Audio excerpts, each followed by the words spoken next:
Hi, and a very, very good morning. My name is Jonathan Finch, and I'm here at PMD with the wonderful Ian Jones, and we are going to be talking about all things haulage and all things finance. Ian, do you want to give a quick overview as to who you are and what you do at PMD? Yeah, sure. I'm a recovering lawyer, and by that I mean I fell into the transport industry when I graduated and fell into transport in 1993, just down the road in Manchester, when a transport operator had faith in my legal ability before I had faith in my legal ability. So I founded a transport law firm and then left that earlier this year. I've been working with PMD over the past couple of years, and so it's great to join them as a consultant, helping them build RHA Finance and their reputation in the transport world. Fantastic. So the big topic today is all going to be around haulage. Ian, what do you see the future within the haulage industry? What trends are you seeing coming through, and where do you see it going? Decarbonisation, definitely, without question. And who's going to pay for the decarbonisation, essentially? My children's children will wonder why on earth we were driving around with internal combustion engines sitting on combustible fuel. Battery electric or hydrogen will be the order of the day. So it's who's going to pay for that over the intervening 5, 10, 15 years. And what challenges is that causing? Because there's obviously the concept there of we're not sure who's going to pay for this. Well, it's basically who's going to pay for it. My clients operate on very tight margins, and they are very efficient. And so for them to make the jump from a diesel vehicle which costs say £100,000 to a battery electric which costs £300,000, that's a big jump. So they really, it's who's going to jump first. They don't have the money to make that investment. The manufacturers have spent a lot of money on research and development. They might not want to fund that. So it will be the financiers who are going to make that jump as legislation comes in and client demand. You know, the youth of today, they're very big on all things green. So they will be making that responsibility, imposing it upon my clients on the haulage industry. So it's who's going to pay for that, and hopefully PMD can assist with that jump. Is there similar changes the industry's gone through before, or is this the first time it's happening? Well, in terms of changing fuel, essentially battery electric's been with us for 100 years. If you invented the internal combustion engine today and we've been driving battery electric for 100 years, you'd be thought of insane sat on top of all this combustible fuel and what have you. But the reality is the haulage industry is very good at innovating, and it has done it before, and it did it in the 1950s and 60s. If you think about it, I'm from a long line of Liverpool dockers, and my great-grandfather and my grandfather would be in the bowels of a ship bringing stuff out by hand. My great-grandfather on my father's side and my grandfather, they had a haulage business. They were carmen, they were horse and carts essentially in Liverpool. So that was decimated, that industry in my hometown of Liverpool, by the container. And so containerization was brought in the 1950s when Malcolm McLean invented the box, and that basically reduce costs because it made globalization happen even. So in terms of the haulage industry, it's done it before, it has innovated, it's reduced costs, it allowed globalization to take place. So one thing that the haulage industry can do is innovate.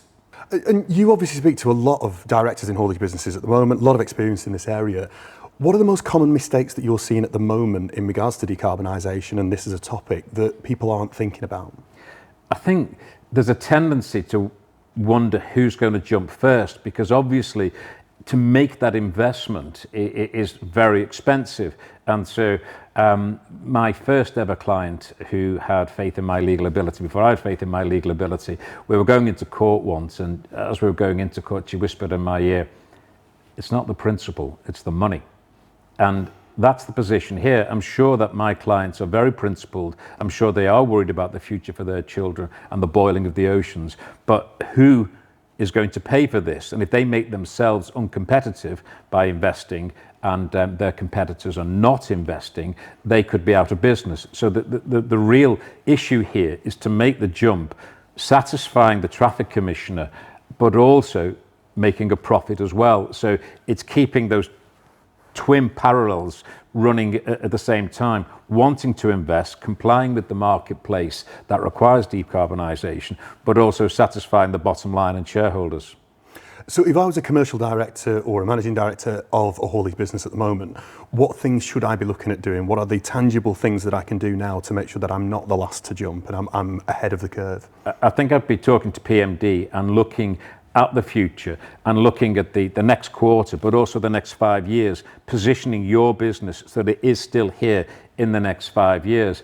So there are grants available that we could look at. PMD have access to research and development expertise, so that's not within my remit whatsoever, but there's 60 people here who can help. So there's research and development grants. There's also the governments are looking to assist, and so in terms of the government, there's the Green Finance Institute, which is part of the National Wealth Fund.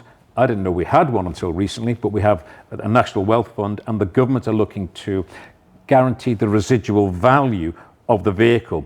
That will then assist in the investment in the fleet. So by the government guaranteeing the residual value of the vehicle, that will allow an SME market, a second-hand market, to be created for 5 years hence. So there are opportunities there for finance directors to look at investing in the future. So the thing to do is to essentially keep in touch with PMD, read these are the magazines that are advising the industry. In addition to the Road Haulage Association's Roadway magazine, there's Destination Net Zero, the Standards and Compliance. These magazines will keep hauliers updated about what opportunities are available and moreover what financial modelling is available to assist, and PMD and my colleagues here can help.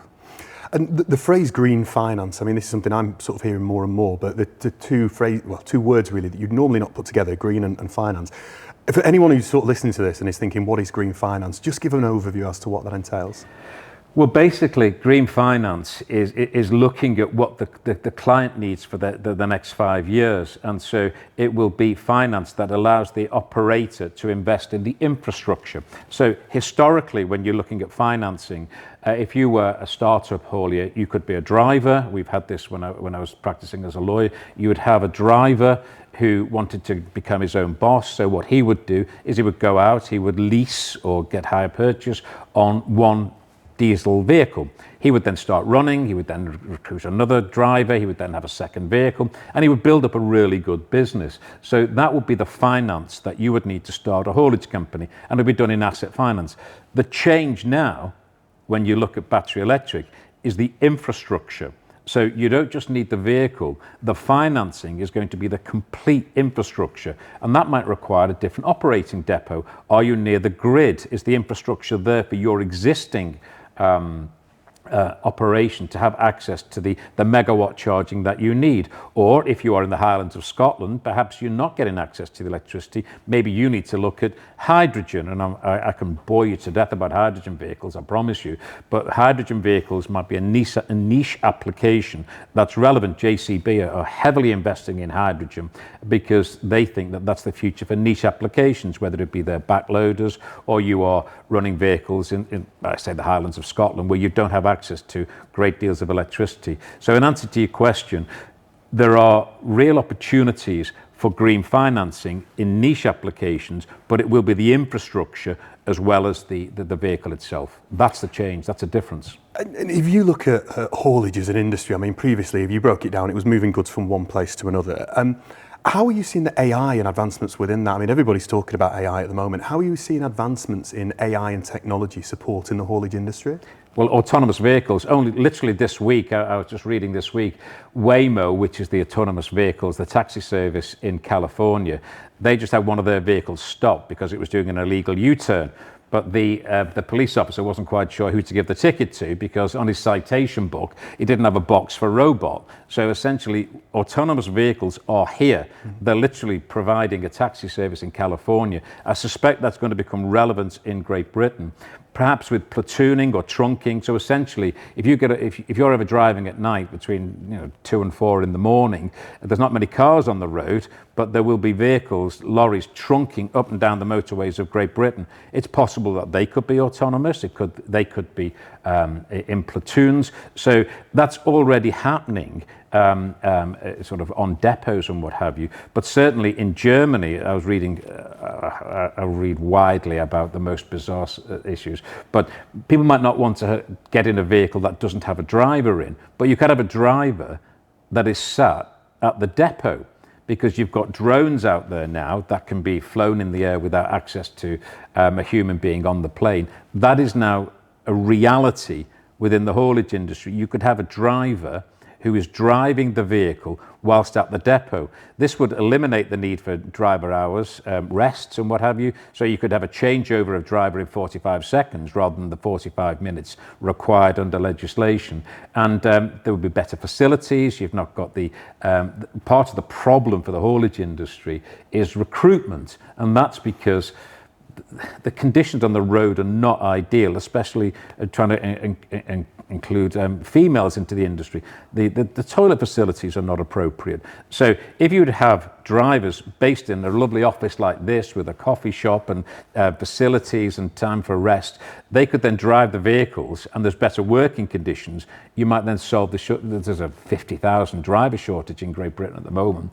Autonomous vehicles might help people come in, and you could have somebody working in the Philippines driving a vehicle in Manchester. I'm not quite sure I fancy that, but you take the point, it's there. So the whole industry looks like it's about to go through a major shift. This isn't going to be a small shift, it's a major shift, and with that there's going to be some advantages. What do you see as the biggest threats for business owners and company owners out there in the haulage sector that are going, what do I need to be looking at? Consolidation. It's really that simple. The people who are going to drive this will be the Amazons of this world. We have to look at what's not going to change. There's going to be a lot of change over the next 10 years. Let's look at what's not going to change. Next day delivery, that's not going away. Mm-hmm. Clients wanted to pay more. Unless you're acting for the Saudi royal family, no one wants to pay more. So costs are going to have to be brought down. That is only going to be done by scale, by bringing up the size of the fleet, essentially, because it's only the larger fleets that are going to be able to afford this investment. So I see an awful lot of scale taking place, consolidation. That could see the smaller operators moving away from the industry. They might retire, they may choose to sell. So if you're going to make that investment, you need to speak to my colleagues here at PMD. But if you're not investing in the industry, I think you either need to get big, get specialist, or get out. So that's going to require investment. That's no different than the legal profession. The legal profession went through these changes during my career, and the legal profession, you either had to get big, get specialist, or get out. And I can see players in the marketplace, hauliers who don't invest, I can see them being sidelined by these larger companies, by the major players. That, you know, the big supermarkets are going to drive this with Scope 3 emissions. They're going to pass those Scope 3 emissions down. And so as the marketplace demands battery electric vehicles, whether legislation is imposed by councils or by governments, if you've not invested in it, you won't have a business. So two things there, really. One, investment. Companies need to grow. They need to be getting larger if they're going to be able to be part of this. What would you say about acquisitions? Because is this not a good time? If you've mentioned before, you've got other companies out there that are looking at retirement. Growth through acquisition, is that a good way for people to be looking at this? Yeah, I think so. I think when you look at it from the other end of the microscope, if there are companies out there that are looking to sell, and you are looking to acquire scale, to blitz scale, if you will, if you are able to have access to appropriate funding, you could then purchase other vehicles, and then you see companies grow. I've seen it in my days as a lawyer. You see those forward-thinking operators who will buy up other companies, and I can think of some of the clients that I've acted for over the years, and we've taken them on a journey. You know, we've seen them from being drivers, buying one vehicle, then two vehicles, then they get to 12, and it's great to see. It's great to see those companies. It's great to see the success stories. And so, focusing on the finance elements of that, I mean, what are the different ways that a company like PMD can help people? Well, I like to think of it like bread. Okay, so this organisation deals with money, bread, dough, call it what you will. So there's different types of bread. So if you went into Marks and Spencer's, you could get a sliced white loaf, or you could get a sourdough loaf. And so a sliced loaf it does what it says on the tin, essentially. It can be stacked up, it's relatively compliant, it's soft, it's easy available. So that kind of loaf is available from credit finance on a quarterly basis, and that's available here, unsecured credit. The alternative, and it's a bit more difficult, is a sourdough loaf, and that's been baked in a volcano by a blacksmith wearing a leather apron, and so that loaf takes a little bit more time, and so that loaf would essentially, it requires proofing, it requires fermentation, and that is asset finance. It takes longer, but your average sourdough is not going to crumble when the economy goes into a soup, because you've got guardrails with that particular sourdough. The guardrails are, you've got repayment, you've thought about it, you've done due diligence, it takes longer. The financier knows more about your business, he knows where you're going, it's a 5-year plan. So the sourdough is a stronger loaf than the sort of Warburton's, I like Warburton's white bread, but the two different breads, and what we have here on the counter of PMD is both. We have access to the original credit finance, which could be unsecured, and that can be provided here. But if you really want to look at the future and you want to look at the asset financing, that can be done. It requires more time, more proofing, but it will be stronger in the long run. Love that analogy. Brilliant analogy, very easy to understand. I've got 2 final questions for you. The first one is, anybody who's watching this at the moment as a director of a haulage business, what are the 3 biggest pieces of advice of things that they can tangibly start doing today or tomorrow, within the next week, to start looking at all of the topics that we've said here? Keep yourself informed. Do not bury your head. This is not going away. This is not a fad. This is, we're not going to recycle our way out of this problem. The reality is you're going to have to look at the future and work out where your business is going to be in the next 5 years. So keep yourself educated. The Road Haulage Association are brilliant at doing this. If there was an intergalactic senate, okay, whereby humanity was represented by David Attenborough, the Road Haulage Association will be appointed to take the brief for transport. They are running with this. They have their forum for the future. They have their net zero forum. They have their leadership forum. So if you're not in the Road Haulage Association, my suggestion is you join the RHA and get access to their expert teams that are doing the hard work for you. You don't have to do all the research yourself. Contact the Road Haulage Association, join them, and they will provide you with that information. Keep yourself informed. Subscribe to Destination Net Zero. Subscribe to Standards and Compliance. Keep yourself informed.